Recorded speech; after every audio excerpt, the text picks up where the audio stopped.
Hi Horde. As promised last week, this week is a video about a couple of crafts you can do with Shopkins.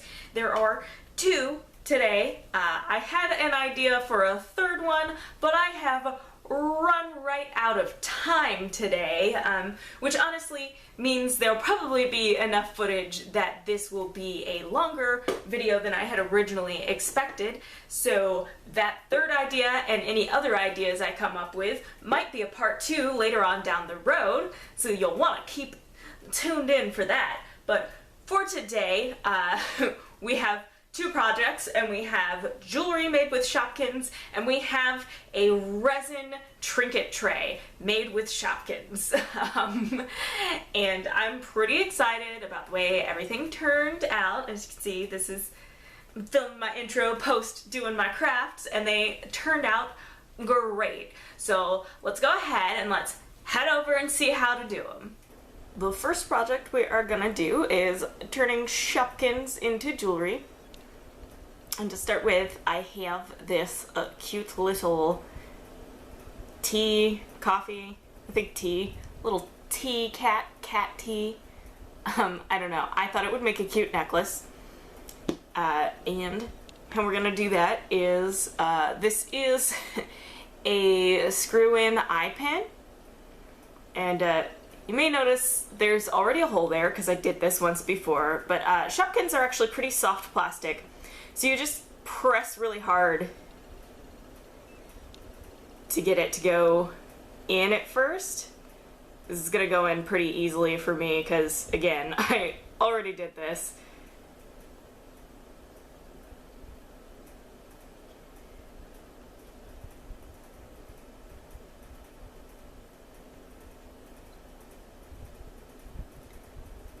So now I have a little eye pin I can hang it off of. I'm gonna take a jump ring. Oh, come on. Take a little jump ring. And these ones are actually large and soft enough I can move them with my hands, but usually you would use some pliers or whatever. We are going to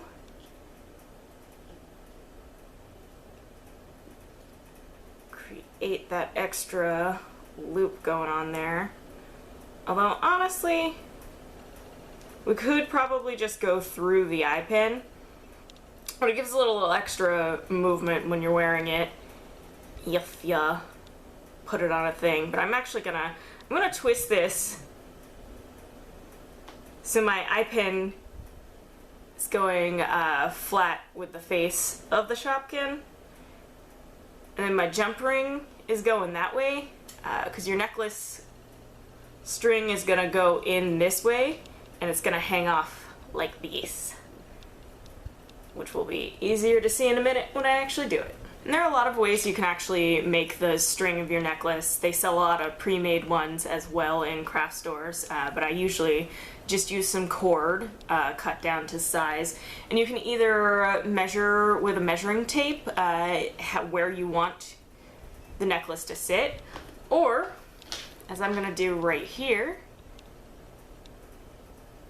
you can measure against the length of something you already like. I'm just swapping shots here so you can kind of see what I'm doing here. Just scooting that along, measuring out that much, and then I'm adding like another half an inch, 3/4 of an inch before I cut, because those are gonna go up under our little crimps. So, and that's actually what I have left, probably the length of another necklace there. And again, there are various closure types, but what I'm gonna do today is these are crimps, and you place your string in them. Try to get a good grip. I'm gripping it with my left hand because I need my right hand to operate my pliers. I'm not so good with that on the left hand. You just make sure that is in there good. You're gonna fold down one side and then the other. Then I am gonna swap to a closer shot and try to show you that again.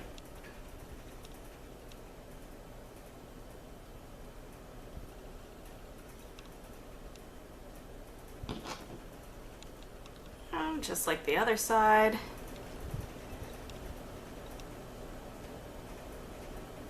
One side folds down,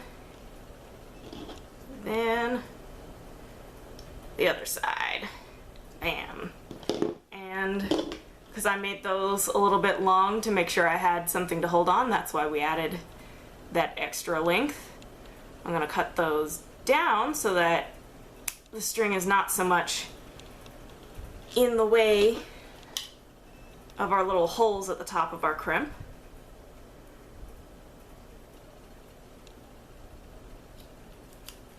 There we go. And then we're gonna take 2 more jump rings. And first, I'm gonna go ahead and pass this. Oop, that's not on screen. So I'm gonna go ahead and pass this through so that we have our Shopkin on our necklace there. And we're gonna take 2 more jump rings. And the first one is gonna go on the left side, traditionally. Do whatever is more comfortable for you. And I'm gonna close this one up right away, because that is gonna be our ring side. Then we're gonna take our second jump ring, and it goes on the other side. But before we close it, we're gonna add this little lobster claw clasp.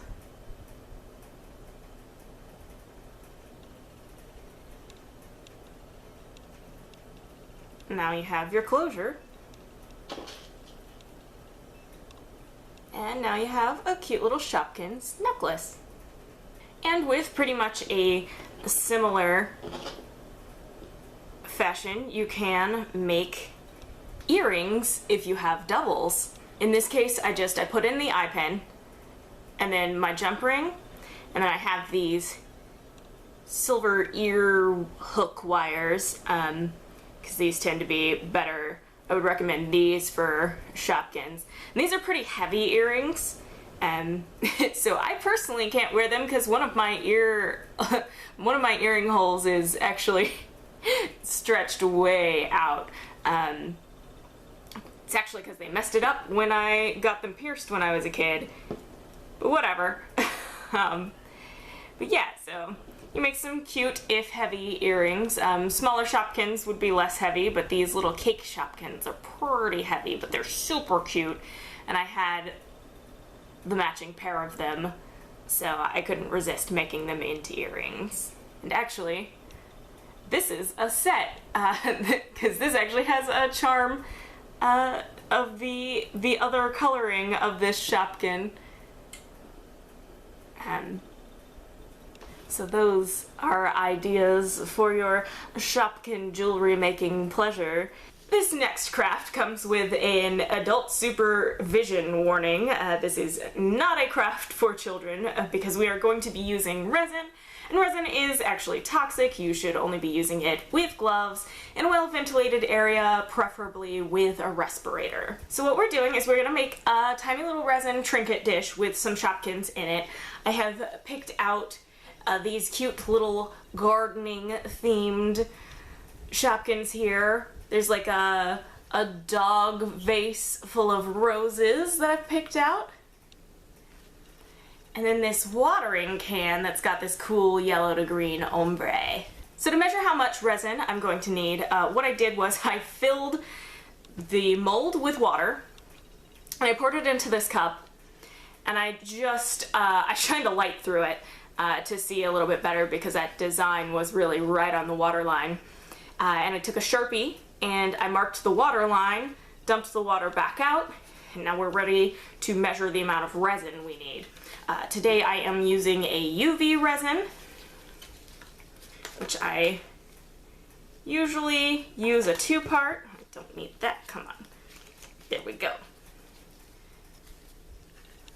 I'm more used to using a 2-part, but today we're using UV because that's what I got. And when you're using the UV, you generally want to be using a clear mold like I have here. I'm using quite a lot of this today. I'll have to go buy more soon.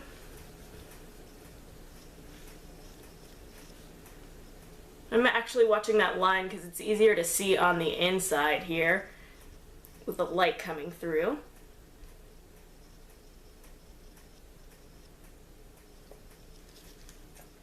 All right, I now have the amount of resin I need to fill this mold in my little mixing cup here. And then what I am going to do is I am going to make this green to go with our little garden theme going on here. So I have my greenest dye, which is still going to be really blue because this is a set of blue-green dyes. But I think I should be able to get a successful sort of greenish color going on. And I just dropped a lot of that in, no real measurement, didn't even count the number of drops. We're just gonna mix that up until it looks good. Okay, so I have a green going on here, and because I am feeling particularly adventurous today, I'm gonna try to pull in some of that yellow from that little watering can and put some yellow glitter into here. And it could end up a disaster, or it could end up super cute. We're gonna find out. And probably make a mess in the process. And I just want to point out real quick, I'm doing this all over a little silicone mat because if I drip resin onto this mat, I can just let it cure and then peel it right off. And it'll come off just fine. Okay, so put a ton of glitter in there. Try to not make a complete mess, but we'll see.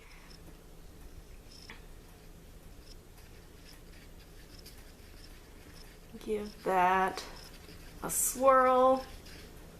I think I'm gonna add more glitter. I'm really liking this actually.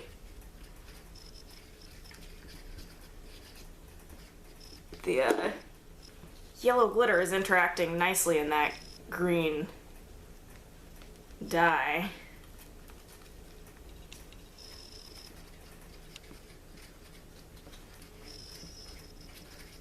I'm just gonna keep going until I'm happy. I might just dump all of this in and see what happens, because like I said, I'm feeling experimental today. Okay, I think what I have going on is creating a really interesting, super sparkly, it's actually creating like swirls in the cup, but we'll see what happens. But I want to add one more thing. I think I'm gonna add some of these little stars, which will probably all sink to the bottom, but we'll see what happens with them.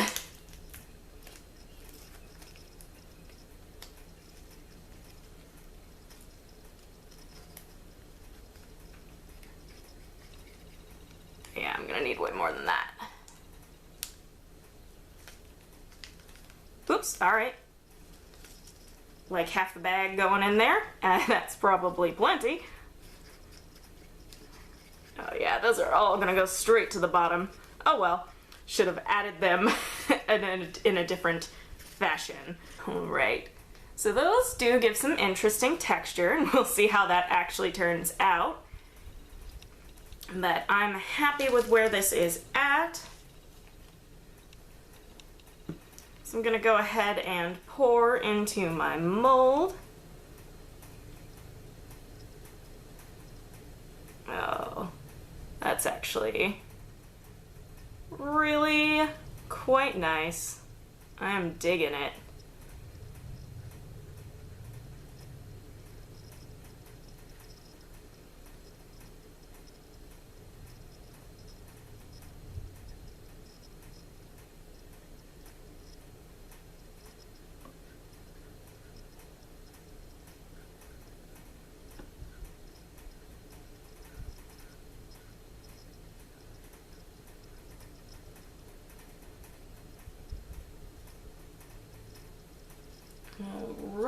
that is right up to the edge, and it does look like I have just a tiny bit left over here. With that added volume from the glitter, probably is what's happening there. Or I mismeasured, but I mismeasured the correct way. I'd always rather have a little bit more than not enough. Alright, so I am gonna find a mold for my extra, so as not to totally waste it.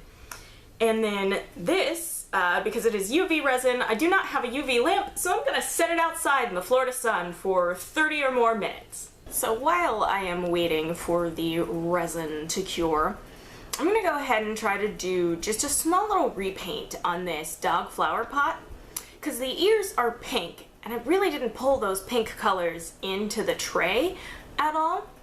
So I think it'll turn out cute. Maybe I'll hate it. I'm gonna try to paint the ears and this little tail back here yellow, so that it goes with the watering can and the glitters.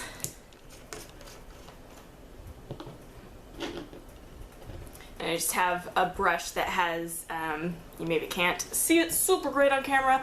It's not a tiny brush, but it does have a nice point, because this is a mostly unused brush. I might want to shake this particular paint. I'm using an Americana.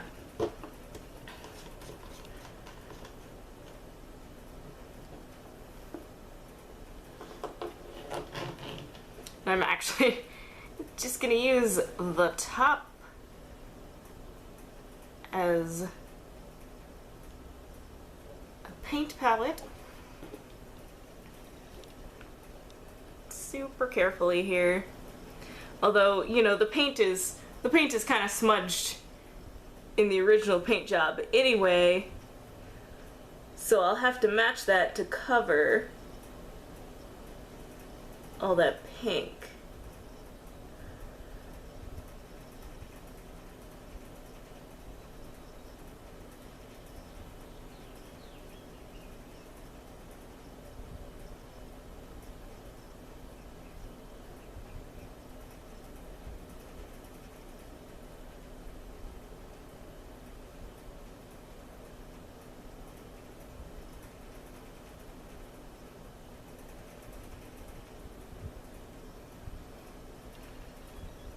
So it's a little blobby over there, but that is because I was covering the original blobby paint job.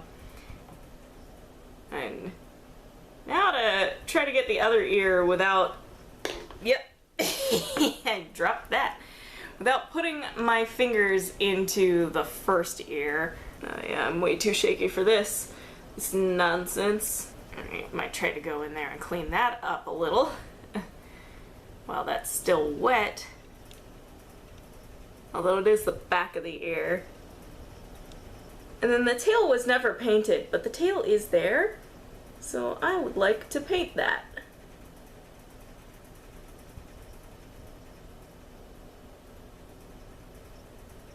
I think that was pretty successful, and I think she does look pretty cute with yellow ears.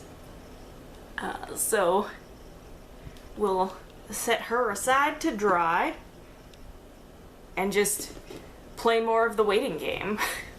So none of my pieces were done curing, but it started to rain, and while it's not currently raining, I'm giving it a few minutes because the sun's not even back out all the way yet. If this video gets delayed, it's because I got rained out trying to cure my pieces. Yay. The sun came back out, this finally finished curing, and they finally finished the yard work that was going on in the adjacent apartment complex that took forever and made so much noise. So it's time to get that sweet demolding footage.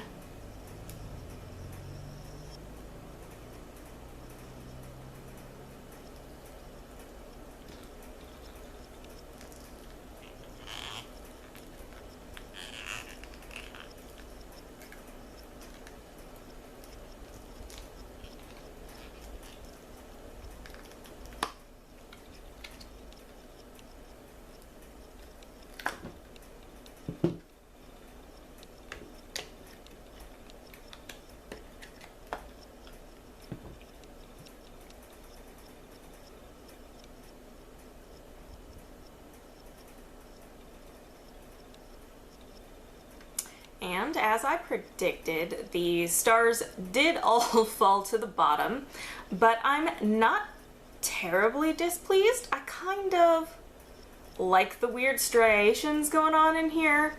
So there's that green line with not a lot of glitter, and then most of the glitter fell down into the bottom plus the star glitter. And then the bottom has it really heavily as well. On the outside it doesn't. But I do think I like it. I am still learning with resin.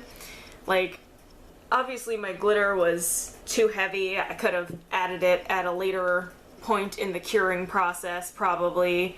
Or just put it under a lamp so it cured faster, maybe, is a solution. But this is what we have, and we're gonna move on to a placement of our little Shopkins. So I have here prearranged where I want my Shopkins to sit in my container. And I have also added this little rose that I had from a different resin pour, because I think it's pretty cute there. And ordinarily, if you were gluing like resin to resin, you could actually just use more UV resin, but I feel like the light's not gonna penetrate good enough, so I'm actually just using super glue today.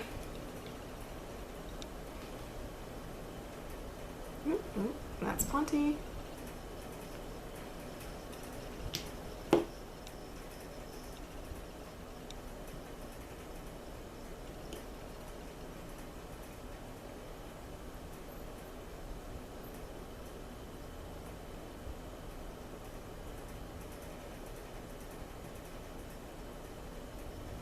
Probably putting the Shopkin that actually has the hole in the bottom on top of the unstable surface wasn't the best choice, but it was aesthetically the choice I wanted.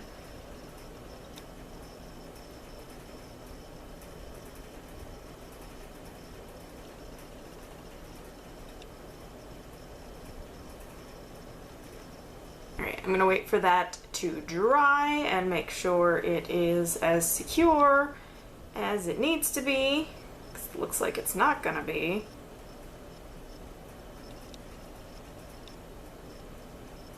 I'll add additional gluing if I need to. Okay, with the glue all dry, here's my final product.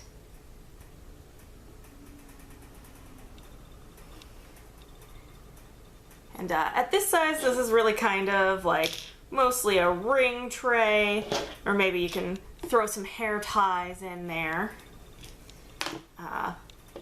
But if you find a bigger mold, you can make a bigger tray. Obviously. But I like this little size, and this is the mold I have, and this is super cute. And I feel like I would find other things to add to it, but I don't have them right now. But even just this simple is super cute, and I'm really happy with it. Especially the little yellow dog ears. I actually, like, now that I've painted that way, I really, really like it that way.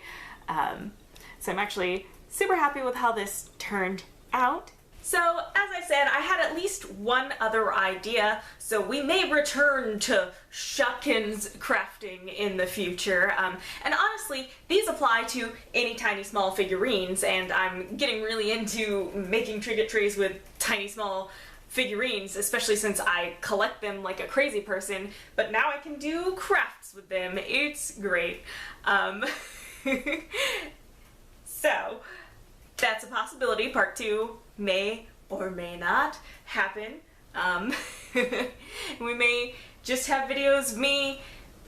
Maybe it'll be Doorables next time, whatever. It's all the same concept, but each individual result is unique, and I love it. So this may be concepts we'll revisit in the future. If you liked today's video and you want to look out for that future content, there's the subscribe button and a bell, and you can hit like to let me know that that's why you're subscribing. All the things YouTube has us do for that sweet, sweet interaction with the algorithm there. And I'll see you treasures next time.